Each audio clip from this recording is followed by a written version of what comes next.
মহিলা আমাদের সঙ্গে পায়ে পা মিলিয়ে এই বিরাট মিছিলটাকে সাফল্যমণ্ডিত করছে, তাদেরকে আমরা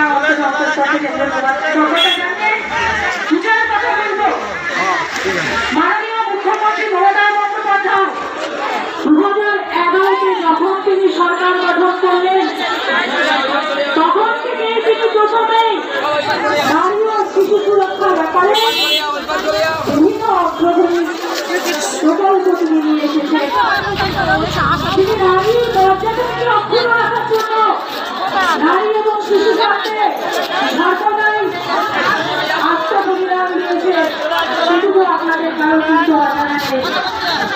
আপনারা মধ্যে হয়তো যে সমস্ত মহিলারা আছেন তারা জানেন আমার মাননীয় মুখ্যমন্ত্রী মমতা বন্দ্যোপাধ্যায় মহিলাদের পরিচয়টাকে সৃষ্টি করার জন্য স্বাস্থ্যসাথী কার্ডে আপনাদের পরিচয়ের প্রথম নামটা কিন্তু দিয়েছে। তিনি বুঝেছেন মায়েদের কাছে যদি টাকা থেকে যাবে অর্থ থেকে যাবে তাহলেই সেই পুরোনো কথা বলে সংসার সুখের হয় রমণীর ঘুরে, সেই রমণীর কাছে যদি আসলে বাধা কোনো অর্থনীতি আছে তাহলে কিন্তু সংসার সুখের হয়। সেই দিকে তিনি লক্ষ্য রেখেছেন। লক্ষ্য রেখে কিন্তু আপনাদের আসলে পড়ায় বছরের শেষে 1000 টাকা এবং 1200 টাকা বেড়ে দিচ্ছে।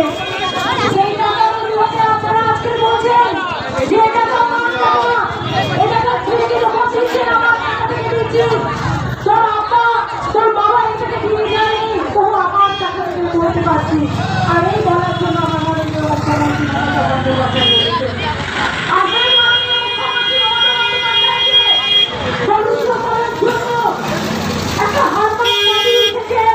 যেখানে আপনারা দেখেছেন আজকালের ঘটনা।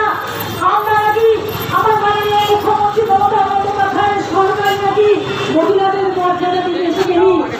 আমি জানি 2026-এ আপনারা আবার যে মহিলাদেরকে সম্মান দেয় কিনা এই মহিলারাই প্রমাণ করে দিয়েছে। 2026-এ লাখ লাখ ভোটে মহিলা হাত থেকে আবার কিন্তু বিধায়ক জয়ী হয়ে আসবে। সেটা আপনারা প্রমাণ করে দিলেন। আপনারা জানেন সেই আজকালের ঘটনাকে কেন্দ্র করে মাননীয় মুখ্যমন্ত্রী অপরাজিতা বিল পাস করেছিলেন। সেই বিলের সাক্ষী হিসেবে আমাদের বিধায়িকা নমিতা সভাপতি কিন্তু ওখানে উপস্থিত ছিলেন। তিনিও জানেন সেখানে তিনি বলেছিলেন নারী ও শিশু সুরক্ষা রক্ষার্থে যদি নারীরা কোনোভাবে নির্যাতিত হয়ে থাকে, কোনোভাবেই নারীদেরকে কিন্তু কোনোভাবে জোরপূর্বক কিছু আচরণ করা হয়ে থাকে তাহলে তাদের কিন্তু কতদিনের মধ্যে 15 দিনের মধ্যে তাদের শাস্তি গ্রহণ করতে হবে এবং শাস্তি পেতেই হবে।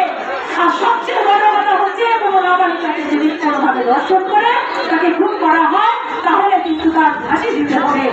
এই অপরাধীদের বিজয় কিন্তু কথা কিন্তু তিনি এই কথাগুলো বলেছিলেন এবং বলেছিলেন এই অপরাধীরা বিলকে সাক্ষী রেখে আপনারা যদি মায়েদের বোনেদের যদি সম্মান রক্ষা করতে চান তাহলে এই বিলটাকে পাস করে দিন। আমাদের বিধানসভাতে যে সমস্ত বিধায়িকারা ছিলেন, যে সমস্ত বিধায়করা ছিলেন তাকে সম্মতি দিয়ে সেটা কিন্তু